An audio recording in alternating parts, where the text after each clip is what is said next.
मुख्तार अंसारी अब इस दुनिया में नहीं रहे, लेकिन ये मुख्तार अंसारी की कहानी शुरू कहां से होती है, क्या बैकग्राउंड था मुख्तार अंसारी का। मुख्तार अंसारी के दादा डॉक्टर मुख्तार अंसारी आज़ादी से पहले साल 1926 से 1927 के बीच नेशनल कांग्रेस के प्रेसिडेंट रहे। ये गांधी जी के बेहद करीबी माने जाते थे। गांधी जी के साथ मिलकर स्वतंत्रता की लड़ाई में उनका पूरा पूरा साथ दिया करते थे।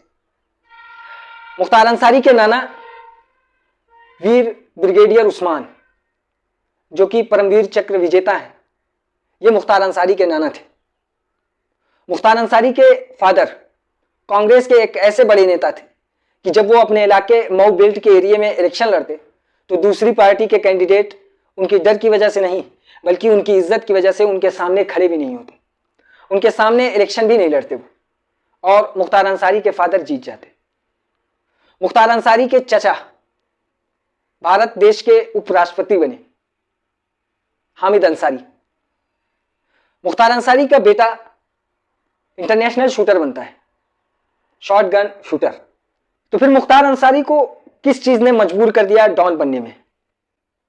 वो मुख्तार जो गरीबों के लिए मसीहा कहलाता, तो उससे उलझने वालों के लिए वो डॉन बन जाता। शुरुआत होती है साल 1988 के बीच। उस वक्त गवर्नमेंट ठेकेदारों को ठेका देती थी। उसी बीच मुख्तार अंसारी और मुख्तार अंसारी जैसे कई लोग जो गवर्नमेंट का अलग अलग कामों का, रोड का और बाकी पुल का, अलग अलग चीज़ों का ठेका लेती थी, उस बीच मुख्तार अंसारी उभरते हैं।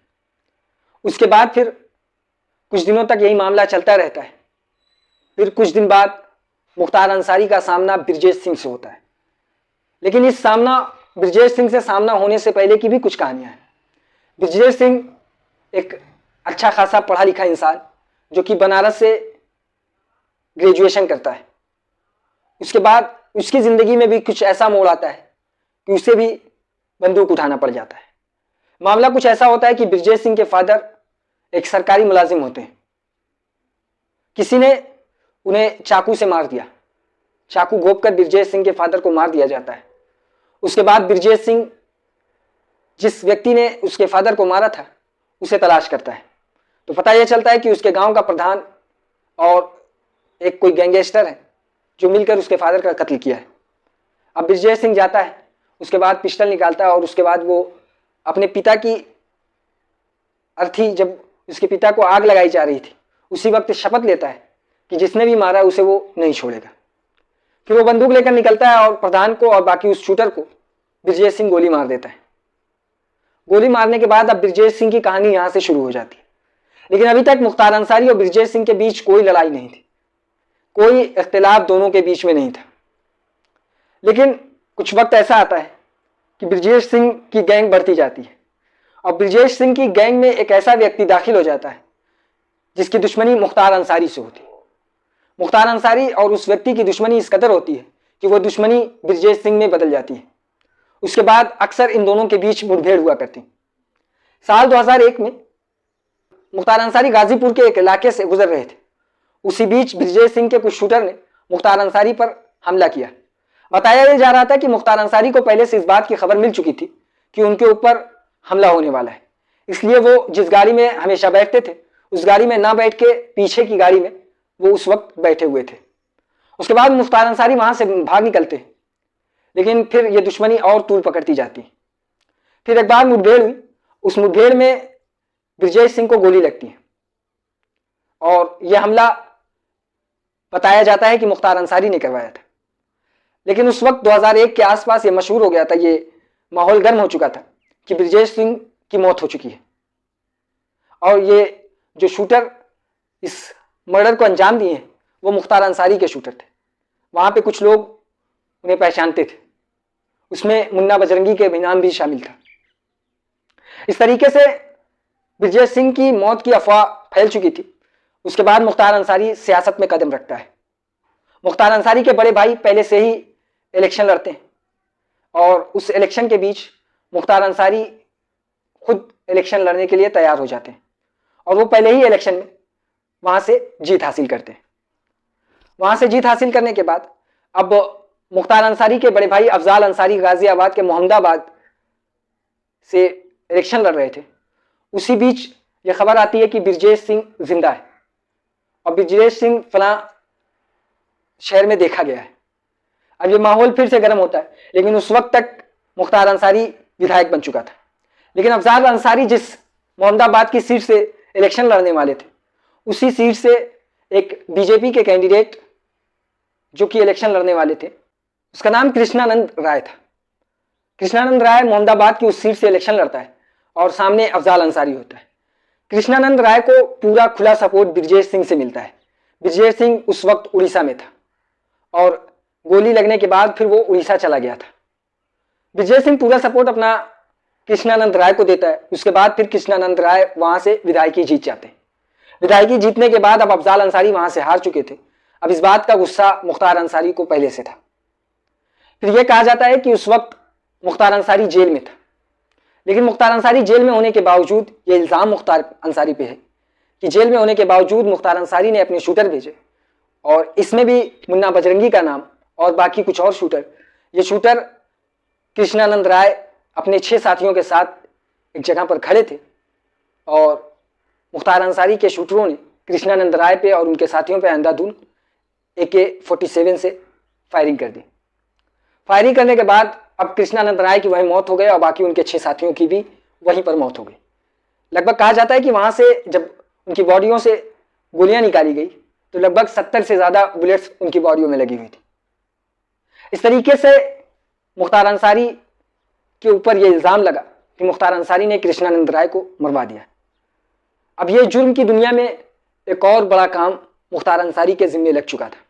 कहा जाता है कि जब उनकी बॉडी से गोलियां निकाली गई थी तो लगभग 70 से ज़्यादा गोलियां उनकी बॉडी में थी। इस तरीके से मुख्तार अंसारी का दबदबा और बढ़ता गया और मुख्तार अंसारी एक डॉन के रूप में उभर चुका था।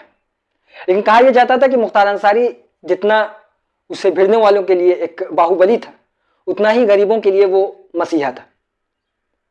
मुख्तार अंसारी सबसे पहले साल 2005 में जेल जाते हैं। दंगा भड़काने का उनके ऊपर इल्ज़ाम लगता है। इस मामले में मुख्तार अंसारी जेल जाते हैं। उसके बाद से आज तक वो जेल में ही होते हैं। कई जेलें उन्होंने बदली। पंजाब से फिर यूपी लाए गए, यूपी से अलग अलग जेल में वो शिफ्ट होते गए। साल 2018 में भी मुख्तार अंसारी को जान से मारने का मामला सामने आया था कि मुख्तार अंसारी को ट्राई किया जा रहा है कि उन्हें जान से मार दिया जाए। स्लो पॉइजनिंग का मामला तब भी आया था।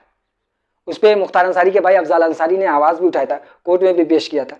तो कोर्ट ने इस मामले को लेकर जेल प्रशासन को सख्ती से देखरेख और खाने की देखरेख करने का हुक्म दिया था। लेकिन मुख्तार अंसारी साल 2005 से आज तक जेल में थे और अभी कुछ दिन पहले भी मुख्तार अंसारी को इस मामले की शिकायत थी कि उन्हें स्लो पॉइजनिंग भी की जा रही है। इस पर अफजाल अंसारी ने कहा कि उन्हें मारने की कोशिश की जा रही है। मीडिया वालों ने पूछा कि उन्हें क्यों मारने की कोशिश की जा रही, तो उनका कहना था कि ब्रजेश सिंह इस बात से डरता है कि मुख्तार अंसारी उसके खिलाफ गवाही दे सकते हैं।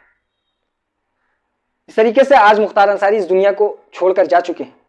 जहां कुछ लोग इस बात से शायद खुश हों, तो वहीं हज़ारों और करोड़ों की तादाद में मुख्तार अंसारी के इस गम में शरीक होने वाले भी उनके इलाके के लोग जो उन्हें मसीहा मानते थे, आज उनके घर के बाहर खड़े हुए हैं। कहा यह भी जाता है कि मुख्तार अंसारी का दबदबा इतना ज़्यादा होता कि वो जब चाहता तो जेल से बाहर आके मॉल में घूमता, कभी पुलिस हेडक्वार्टर में पहुंच जाता। इसी तरीके से एक बार मुख्तार अंसारी पुलिस हेडक्वार्टर में जाता है। वहाँ पे कुछ पत्रकार होते हैं, उन्हें लगता है कि मुख्तार अंसारी यहाँ कैसे आ गए, तो वो पता लगाते हैं कि मुख्तार अंसारी को बेल मिल चुकी है क्या, कि ज़मानत पे बाहर आ चुके हैं क्या।